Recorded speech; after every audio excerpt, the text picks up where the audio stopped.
حضرت علی کو سب سے افضل صحابی ماننے اور ان کے بارے میں کیا حکم ہے؟ ہماری رائے تو یہ اہل سنت والجماعت کی سب سے افضل پیغمبروں کے بعد ابو بکر ہیں، پھر عمر ہیں، پھر عثمان ہیں، پھر علی ہیں. حضرت علی کا بھی یہی عقیدہ تھا. بعض ہمارے اہل علماء کرام شیعہ کو پکا کافر کہتے ہیں اور بعض کافر کا بھائی کافر کہنے میں کافر وافر شیعوں میں 20 قسم کے لوگ ہیں، معتدل بھی ہیں. تو میں یہ کہتا ہوں کہ کسی مسلک کو کافر کہنے کے بجائے آپ یوں بولو کہ جس کا یہ عقیدہ ہے وہ کیا ہے؟ کافر ہے. جو نبی کو حاضر ناظر جانتا ہے بلا کسی تعویل کے وہ کیا ہے؟ کافر ہے. جو نبی کو مشکل کشا مانتا ہے بلا کسی تعویل کے وہ کیا ہے؟ کافر ہے. تو جو حضرت عائشہ رضی اللہ تعالیٰ عنہ پہ زنا کی تہمت لگاتا ہے وہ کیا ہے؟ کافر ہے. تو چاہے وہ سنی ہو، چاہے وہ شیعہ ہو، چاہے وہ بریلوی ہو، کیونکہ نام فرقوں کے لے کے اس میں ایک تو مبالغہ بہت ہو جاتا ہے. بعض دفعہ سارے وہ کر نہیں رہے ہوتے ہیں، ہم سب کو لپیٹ دیتے ہیں اور پھر فرقواریت اس سے بڑھتی ہے، نفرتیں پھیلتی ہیں.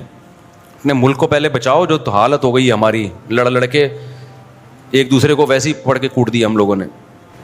کہہ رہے ہیں ہم جہاں آسٹریلیا میں رہتے ہیں وہاں اکثر اہل تشیع حضرات، وہاں جس علاقے میں رہتے ہیں وہاں زیادہ تر شیعہ حضرات ہیں، تو ہمارے گھر میں آ کر اپنی نماز پڑھتے ہیں. پڑھنے دو بھائی میرے بھائی.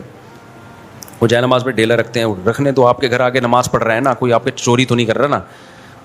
بار بار میں ایک بات کہتا ہوں، دوسرے کے مسلک کو چھیڑو نہیں، اپنے مسلک کو چھوڑو نہیں. ہاں جب وہ حق کی تلاش میں آپ کے پاس آئے دلائل، تو علماء سے دلائل پوچھ کے اس کو محبت کے ساتھ سمجھا دو. مان جائے ٹھیک ہے، نہیں مانے تو اس کی مرضی ہے بھائی. اتنی دنیا میں اور کچھ ہو رہا ہے تو کیا ہو گیا. تو یہ ضرور ہے کہ کوئی بھی شخص چاہے وہ سنی ہو چاہے وہ شیعہ ہو، آپ کے سامنے صحابہ کی گستاخی نہ کرے. وہ اب بولو بھائی یہ حدود سے کیا ہو رہا ہے. دیکھو کوئی عیسائی آپ کے گھر آتا ہے، وہ نبی کو نبی نہیں مانتا نا، تو آپ کو پہلے سے پتہ ہے نہیں مانتا، پھر بھی آپ کے گھر آتا ہے، کھانا کھا کے چلا جاتا ہے. لیکن وہ آ کے آپ کے پیغمبر کو برا بھلا کہنا شروع کر دے تو آپ کہو گے بھائی اب یہ کیا ہو رہی ہے؟ یہ زیادتی ہو رہی ہے. آپ کہو گے یہ کیا ہو رہی ہے؟ یہ زیادتی. تو کوئی بھی شخص آئے آپ کے سامنے سیدنا معاویہ کو برا بھلا کہنا شروع کر دے، حضرت ابو سفیان کو، ابو بکر کو، حضرت عائشہ کو، آپ بولیں بھائی آپ آئیں اپنی نماز پڑھیں، آپ کا ایک مسلک ہے، ایک فقہ ہے، آپ اس طریقے سے پڑھیں، ہم نے منع نہیں کیا آپ کو. میں تو یہاں تو شیعہ لوگوں کو کہتا ہوں، اور آئے بھی ہیں بہت سارے مسجدوں میں، بیان بھی سنتے ہیں. ایک دن کسی جذباتی نے پکڑ لیا کہ شیعہ آئے نکالو. میں نے کہا تو مجھے بہت غصہ آیا. میں نے کہا کس بیس پہ نکال رہے ہو بھائی؟ آپ مجھ سے پوچھے بغیر آپ یہ کام کر رہے ہو. تو یہ بدتمیز ہر جگہ پر ہوتے ہیں. میں نے کہا آئیں بیٹھیں بھائی. تو مجھ سے ملتے ہیں بہت سارے شیعہ لوگ بھی، میں کہیں جاتا ہوں نا اور بتا رہے ہوتے ہیں میں شیعہ ہوں لیکن آپ کو سنتا ہوں. تو ہمیں عادت نہیں ہے اس کو جا کے چھیڑنا شروع کر دیں، پن کرنا شروع کر دیں. میں کچھ بھی نہیں کہتا. ملک ہمارا ابھی لڑائی کا متحمل نہیں. جو سیکھنا چاہے، بات کرنا چاہے تو آپ محبت عزت کے ساتھ بات کر لیں. اس سے آگے آپ اپنی حدود کو کراس نہ کریں. لوگ کہتے ہیں مولوی ٹھیکیدار بنے ہوئے دار اسلام سے خارج کرنے کا. مولوی ٹھیکیدار نہیں بنے ہوئے. جو بیچارہ ہو جاتا ہے مولوی اس کے بارے میں رپورٹ پیش کر دیتے ہیں کہ یہ کیا ہو گیا ہے. اچھا بعض لوگ یہاں کہتے ہیں ہم کون ہوتے ہیں کسی کو کافر کہنے والے. کچھ براڈ مائنڈڈ قسم کے اسکالر ایسے بھی مارکیٹ میں آ گئے ہیں کہ ہم کون ہوتے ہیں بھائی یہ فیصلہ کرنے والے. یہ تو قیامت میں اللہ فیصلہ کرے گا. اللہ قیامت میں بھی کرے گا. اللہ نے دنیا میں بھی فیصلہ کر دیا ہے. اللہ نے دنیا میں بھی بتا دیا ہے. قرآن و سنت میں واضح تعلیمات ہے کہ کون مسلم ہے اور کون کافر ہے. لہذا یہ فیصلہ کہ ہم کون ہوتے ہیں، ہم واقعی نہیں ہوتے، لیکن اللہ تو ہوتا ہے نا یہ فیصلہ کرنے والا. تو جو اللہ نے فیصلہ کیا وہ ہم پبلک کو بتا دیتے ہیں کہ یہ دلیل ہے اور یہ اللہ کا فیصلہ ہے. ہاں دلیل غلط تو پھر آپ کہیں کہ یار دلیل صحیح نہیں دے رہے آپ، تو یہ بالکل غلط ہے. ہم واقعی کسی کو کافر کہنے والے نہیں ہوتے، لیکن اللہ تو ہوتا ہے نا. تو اللہ رسول نے جس کو کافر کہا ہو ہم اس کو کافر بتا دیتے ہیں، بناتے. ہمارے یہاں کوئی فیکٹری نہیں ہے کافر بنانے کی. کوشش ہماری یہی ہوتی ہے کہ مسلمان بنائیں. ہم جو ہو جاتا ہے اس کو بتاتے ہیں بھائی اس کا اسلام سے تعلق نہیں ہے. اچھا بعض لوگ کیا کرتے ہیں کہ براڈ مائنڈڈ اتنے بنتے ہیں کہ کسی کو کافر نہ کہو، کسی کو غیر مسلم نہ کہو. ٹھیک ہے کافر کا لفظ ذرا سخت ہے تو آپ غیر مسلم کہہ دیں. جب غیر مسلم کو بھی آپ کافر کہتے ہیں نا تو اس کو چڑ ہوتی ہے اس سے. تو کسی کو ہمیں طنز کرنا تو شریعت میں پسندیدہ نہیں ہے نا. تو اس کے لیے آپ اس کو کافر نہ کہیں، غیر مسلم کہہ دیں. یہ ہلکا لفظ ہے. اس پہ وہ تو خود مانتا ہے کہ میں مسلم تھوڑی ہوں.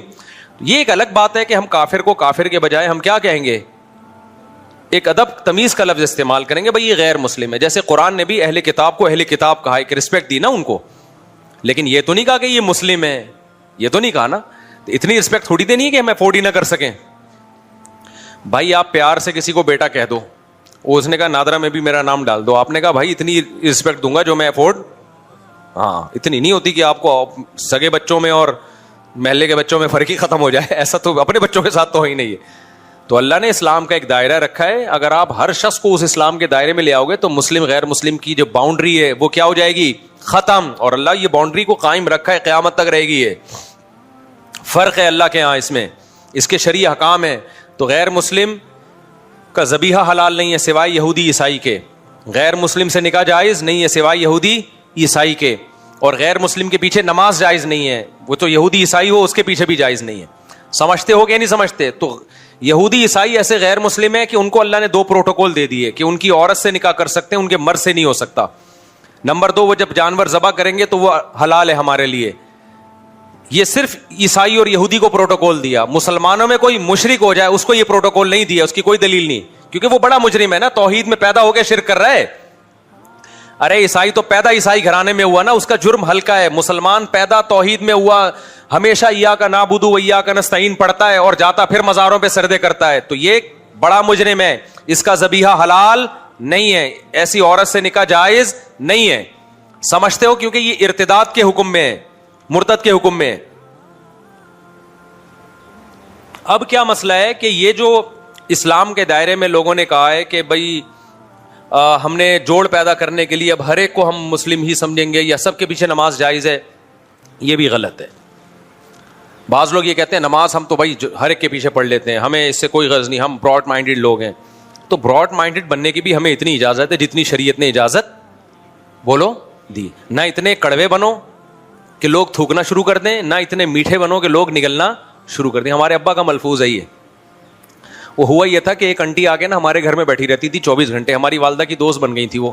اب میری والدہ کی طبیعت میں سخاوت تھی, کھلاتی پلاتی بہت تھی, قرضے لے لے کے کھلاتی تھی. جب انتقال ہوا تو ٹھیک ٹھاک قرضہ والدہ پہ چڑھا ہوا تھا, تو ان کی عادت تھی بس قرضے لے لے کے کھلاتے رہو. جو پیسے مانگنے آ رہے ان کو پیسے دے دیتی تھی. خرچہ کس کا ہو رہا تھا؟ ابا کا. ٹھیک ہے, ابا کو ڈر یار اپنے خرچے پہ, چلو سخاوت اچھی ہوتی ہے. والدہ کے پاس اپنا خرچہ بھی ہوتا تھا, اس میں بھی کرتی تھی. تو اب کیا ہوتا تھا, ایک انٹی آگے ہمارے گھر میں بیٹھ گئی, وہ جا ہی نہیں رہی, ان کے مزے لگ گئے کہ یار فری پھوکڑ کا کھانا بھی آ رہا ہے, فری پھوکڑ کا. تو ہماری والدہ بھی پھر بڑی گپ شپ والی تھی, تو ابا نے 2-3 دن تو برداشت کیا. اس کے بعد ہمارے ابا ہماری والدہ کو لے کے بیٹھے, بولا بھائی انٹی کیا لگتی ہے آپ کی, 2-3 دن سے میں دیکھ رہا ہوں جب بھی گھر میں آؤ یہ بیٹھی ہوتی ہیں, تو ان کو بولو پتلی گلی سے نکلو بھائی, اپنے گھر جاؤ, یہ کوئی گھر بار نہیں ہے کیا؟ والدہ نے کہا اصل میں دیکھوں میں ان کو اب کیسے بولوں کہ آپ چلی جائیں, اب یہ آ جاتی ہے بیچاری, میں کیسے منع کروں. اس وقت میرے والد صاحب نے کہا بھائی وہ ہمیں نصیحت یاد رہ گئی, نہ اتنے میٹھے بنو کہ لوگ کھانا شروع کر دیں. آپ کے اخلاق اتنے اچھے ہو گئے, سارے محلے والے آپ کے گھر میں آ کے بیٹھ گئے جی, کہ مفتی صاحب تو کبھی نو کرتے ہی نہیں ہے نا, بھگاتے ہی نہیں ہے. اور نہ اتنے کڑوے بنو کہ لوگ آپ سے نفرت کرنا شروع کر دیں. کیا آپ نے مسافہ کرنا بھی چھوڑ دیا, دور سے جا رہا ہے تو آپ گالیاں دینا شروع کر دیں, آپ نے دفعہ ہو یہاں سے, تاکہ آئے نہیں قریب آپ کے. تو یہ میرے والد صاحب کے بڑے, اور والد صاحب تھے بھی پریکٹیکلی ایسے ہی تھے وہ, یعنی وہ عملی زندگی میں بھی اسی طرح ہی تھے. نہ اتنے میٹھے بنے کہ لوگوں نے کھانا شروع کر دیا, نہ اتنے کڑوے بنے کہ لوگ بھاگنا شروع ہو گئے, کہ نفرت کرنا شروع کر دی. تو یہاں بھی مذہب کے معاملے میں بھی ایسا ہے بھائی کہ ہم غیر مسلم کے معاملے میں نہ اتنے میٹھے بنیں گے کہ غیر مسلم کو بھی مسلم کہنا شروع کر دیں ہم, اور ہم کہیں جو شخص بھی اسلام کی طرف نسبت کر دے, کوئی ختم نبوت کا انکار کرے, ہم براڈ مائنڈیڈ بنے. کوئی بات نہیں یار, انکار ہی کیا ہے نا, اللہ خود پوچھ لے گا, یہ ہمارا مسلم بھائی ہے. کوئی کہے کہ نبی صلی اللہ علیہ وسلم عالم الغیب ہیں, مختار کل ہیں, مشکل کشا ہیں, کہ نہیں یار ہم کسی کو کافر نہیں کہہ سکتے. ہم سب کے پیچھے نماز پڑھ لیں گے. اس کا مطلب آپ اتنے میٹھے بن گئے ہو کہ اب لوگ آپ کو کھانا, اور آپ کو نہیں کھائیں گے, اسلام کو کھانا شروع کر دیں گے. توحید اور غیر توحید میں فرق کیا ہو جائے گا؟ ختم. جب سب کے پیچھے نماز ہوگی تو کل پھر اتنے براڈ مائنڈیڈ بنیں گے کہ ہندو بھی مسجد بنا کے کھڑا ہو جائے گا. ہندو کے پیچھے بھی ہو رہی ہے, پھر تو عیسائی کے پیچھے بھی ہو رہی ہے, پھر تو یہودی کے پیچھے بھی ہو رہی ہے, پھر تھوڑے دنوں میں مسجد اور مندر کے نام چینج ہو جائیں گے. مسجد کو لوگ پیار سے مندر کہیں گے, مندر کو لوگ پیار سے کیا کہیں گے؟ مسجد کہیں گے. یار ان چیزوں میں کچھ نہیں رکھا. جب علماء کہیں گے نا, کہتے ہیں نہیں براڈ مائنڈیڈ بنو. تو یہ براڈ مائنڈیڈ, دیکھو انگریز جو براڈ مائنڈیڈ آج بنا ہوا نا, ابا لیس ہو گیا. یہ براڈ مائنڈیڈ ہونے کی وجہ سے وہ نا, تو اتنی جلدی نہیں ہوا ہے. شروع میں انہوں نے کیا کہا, پردے کو ختم کیا اپنی سوسائٹی سے. پھر انہوں نے نکاح کے نظام کو ختم کیا, girl friend boy friend system آیا. پھر ہوتے ہوتے ابا مارکیٹ سے آہستہ آہستہ شارٹ ہو گئے. پھر اتنے براڈ مائنڈڈ بنے کہ لڑکی لڑکے کا فرق ختم, ہومو سیکچولیٹی کو, LGBT کے بعد کیو آیا, پھر کیو کے بعد بھی اتنی چیزیں آ گئی ہیں نا, پوری حروف تہجی انگلش کی ختم ہو جائے گی. LGBT کا مطلب لیسبین, اور یہ گائے ہے, اور یہ فلانا ہے تو ڈمکانا ہے, تو اتنی قسم کی فیلنگز مارکیٹ میں آ گئی, ہر فیلنگ کو انہوں نے ایک الگ الفابیٹ کا نام دے دیا, تو زیڈ تک پہنچ جائیں گے. یہ سمجھ رہے ہو کہ نہیں سمجھ رہے؟ تو یہ براڈ مائنڈیڈ. تو مذہب کی بھی ایک میرے بھائی باؤنڈری ہے, اس سے آگے جانے نہ اس میں اتنے کڑوے بنے کہ ذرا ذرا سی باتوں پہ آپ لوگوں کو کافر کہنا شروع کر دیں. جیسے ایک مولوی صاحب تقریر کر رہے تھے کہ جو ٹی وی دیکھتا ہے وہ دائرہ اسلام سے خارج ہے. یہ تقریر سچی مچی کی بتا رہا ہوں, پرانی بات ہے. ہمارے استاذ کہتے ہیں میں بیان میں بیٹھا ہوا تھا, میں نے جا کے اس مولوی صاحب سے جلسے کے بعد پوچھا, مولوی صاحب یہ فتویٰ تو مارکیٹ میں نیا ہے کہ جو ٹی وی دیکھتا ہے وہ دائرہ اسلام سے خارج ہے, یہ آپ نے کیسے کہہ دیا؟ تو مولوی صاحب کہتے ہیں میں نے احتیاطاً کفر کا فتویٰ لگایا اس کے اوپر, میں نے احتیاطاً کفر کا فتویٰ لگایا تاکہ لوگ ٹی وی سے بچیں. تو احتیاطاً تو کفر کے فتوے سے بچا جاتا ہے, لگایا تھوڑی جاتا ہے. سمجھ میں نہیں آ رہی بات؟ ایک آدمی کی باتوں سے آپ کو ایسا لگتا ہے کہ یہ مشرک ہے, لیکن اس کی تعویل ہو سکتی ہے, بھائی ہو سکتا ہے اس کا یہ مطلب ہو سکتا ہے اس کا یہ مطلب ہو. تو اسلام کہتا ہے اچھے مطلب کو ترجیح دو آپ, یعنی کسی کی بات کے 100 مطلب نکلتے ہوں, ایک مطلب سے لگتا ہو کہ یہ مسلم ہے, 99 مطلب سے لگتا ہو کہ یہ کافر ہے, تو ایک جو اچھا مطلب ہے نا آپ نے اس کو ترجیح دے کے اس کو دائرہ اسلام سے خارج نہیں کرنا. سمجھتے ہو کہ نہیں سمجھتے؟ حتی الامکان تعویل کرنی ہے اس کی. تو احتیاطاً کفر کے فتوے سے بچا جاتا ہے, احتیاطاً کفر کا فتویٰ دیا نہیں جاتا, تعویل کی جاتی ہے. لیکن ایک مرحلہ ایسا آتا ہے کہ آپ کے پاس اس کی تعویل کا کوئی آپشن بچتا ہی نہیں ہے. آپ تعویل کر رہے ہو, سامنے والا کہہ رہا ہے میں خود اس تعویل کو نہیں مانتا. جیسے بعض لوگ کہتے ہیں کہ نبی صلی اللہ علیہ وسلم مشکل کشا ہیں, جب بھی آپ سے دعا مانگو آپ حاجت پوری کرتے ہیں, اللہ نے آپ کو اختیار دی ہیں. ہم اب کفر کا فتوے سے بچانے کے لیے ان کی تعویل کرتے ہیں. اصل میں ایکچولی ان کا مطلب یہ ہے کہ جب ہم نبی سے مانگتے ہیں تو فرشتے ہماری پکار نبی تک پہنچاتے ہیں, پھر نبی صلی اللہ علیہ وسلم کی بات فرشتے اللہ تک, یہ اللہ ڈائریکٹ سنتا ہے, پھر اللہ تعالیٰ فرشتوں کو کہتا ہے. تو اس طرح ہم کہ یہ اس کی حاجت پوری کرو نا, تو شاید یہ مطلب ہو. وہ کہتے ہیں نہیں ہمارا یہ مطلب بالکل بھی نہیں ہے, ہمارے نبی کو یہ اختیار دیا ہے. تو اب کیا تعویل کرے گا؟ اب اللہ ہی تعویل کے اول تو یہ بھی ہم تعویل جو کر رہے ہیں اس کی بھی تو کوئی شرعی دلیل نہیں ہے نا. اللہ نے کہا ڈائریکٹ کس سے مانگو؟ مجھ سے مانگو. لیکن ہم گھما پھرا کے اس کو شرک سے بچانے کے لیے بہت تعویل کریں.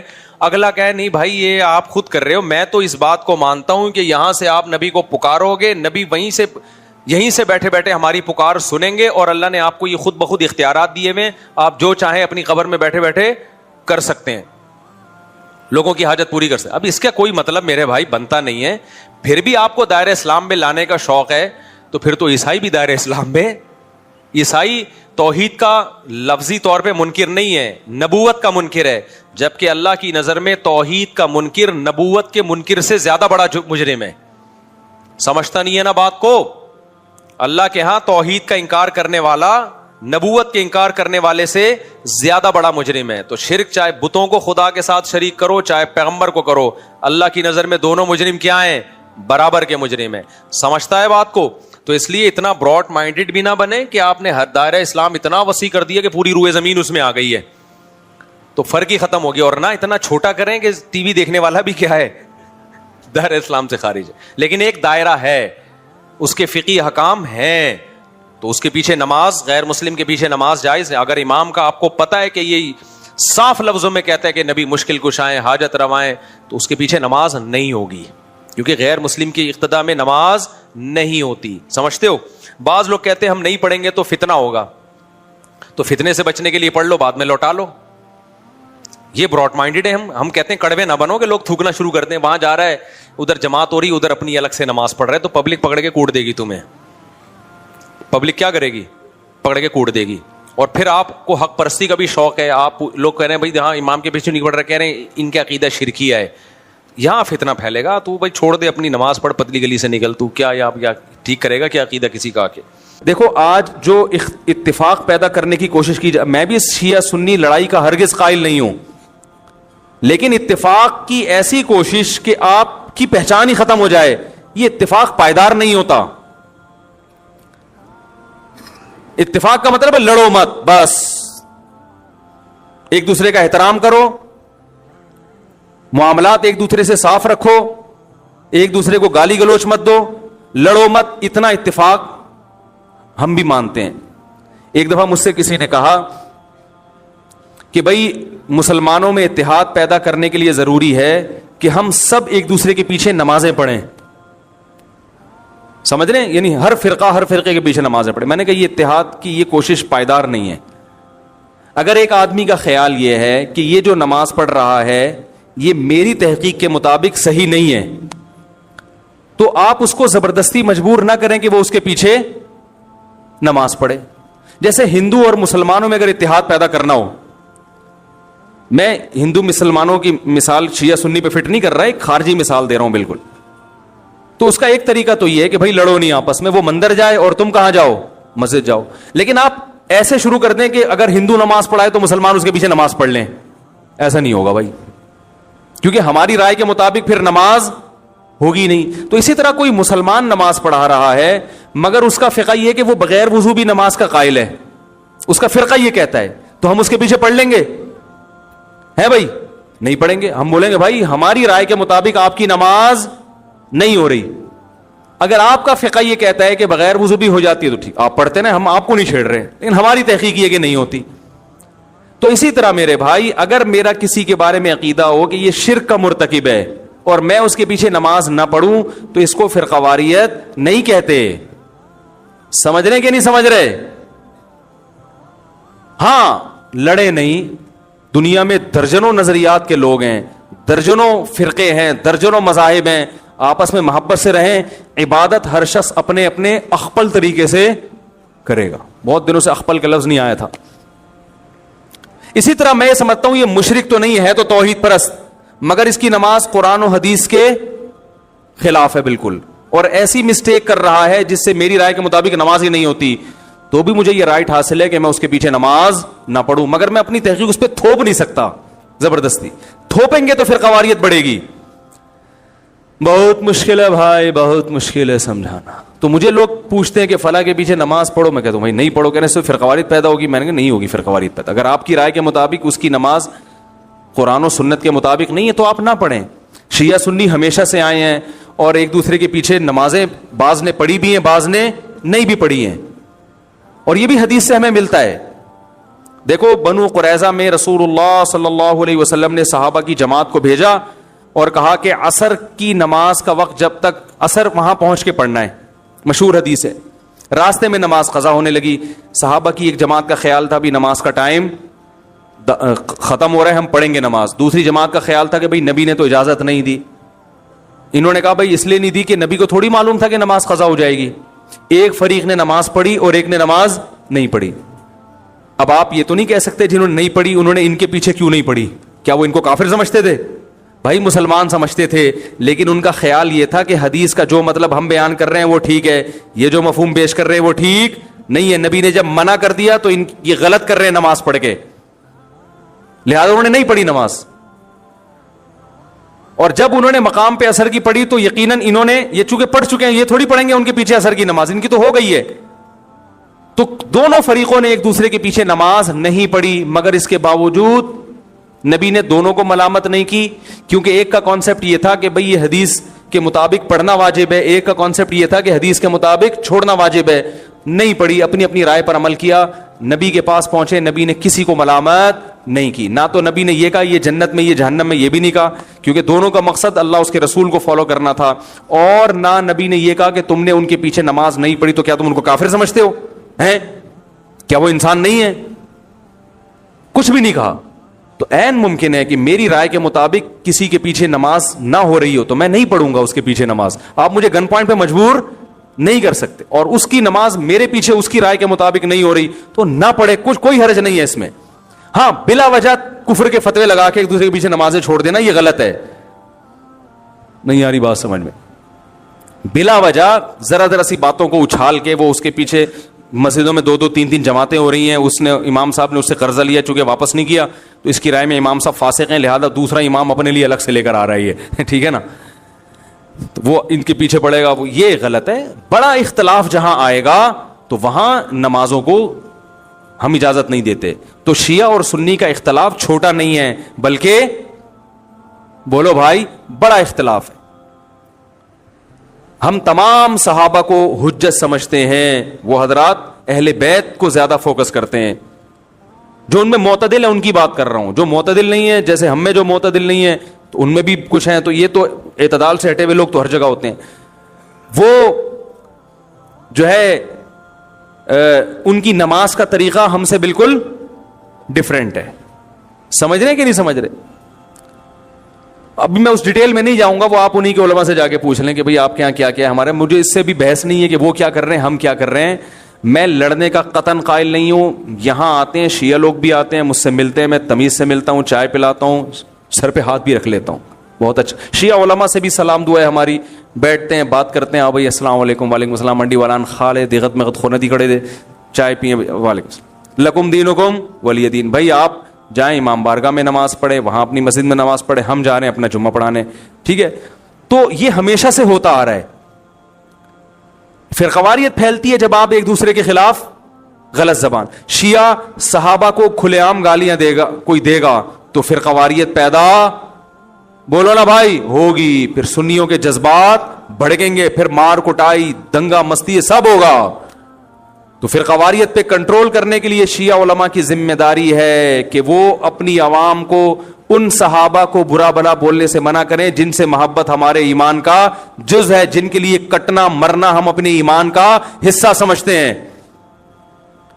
اور اسی طرح میرے بھائی یہاں سے اگر ان کے کسی ایسے شخص پہ الزام لگائے جو اس الزام سے بری ہے, بعض الزامات ایسے شیعوں کی ایسی جماعت پہ لگا دیے جاتے ہیں جو اس سے بری ہوتے ہیں, سبھی کو ایک لاٹھی سے ہانکنا شروع کر دیا جائے.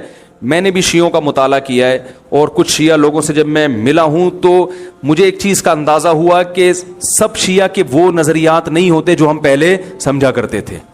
سارے ایک جیسے نہیں ہوتے. ان میں بعض حضرات ایسے ہیں جو صحابہ کرام کو مانتے ہیں, امی عائشہ کو جنتی مانتے ہیں, ان کو زانی معاذ اللہ قرار نہیں دیتے. الحمد سے لے کے والناس تک والے قرآن ہی کو قرآن مانتے ہیں. ان میں کچھ لوگ ایسے ہیں, یہ مشاہدے پر مبنی حقیقت ہے. بعض لوگ کہتے ہیں اس کو کیا پتا, مشاہدے سے بڑی کوئی دلیل نہیں ہوتی. ٹھیک ہے نا. بعض لوگ کہتے ہیں توریہ کر رہا ہے. بھائی ہم ظاہر کے مکلف ہیں. کوئی شیعہ اگر زبان سے کہہ دے کہ میں ابو بکر کو مانتا ہوں, حضرت عمر کو مانتا ہوں, حضرت عثمان کو مانتا ہوں, تو شریعت نے ہمیں حکم دیا ہے زبان کا اعتبار کرو, اس کے باطن کو اللہ کے حوالے کر دو. تو اگر کوئی, لیکن پھر بھی میں کہوں کہ جو مانتے ہیں اس کے باوجود ہم ان کے مذہب سے متفق نہیں ہیں.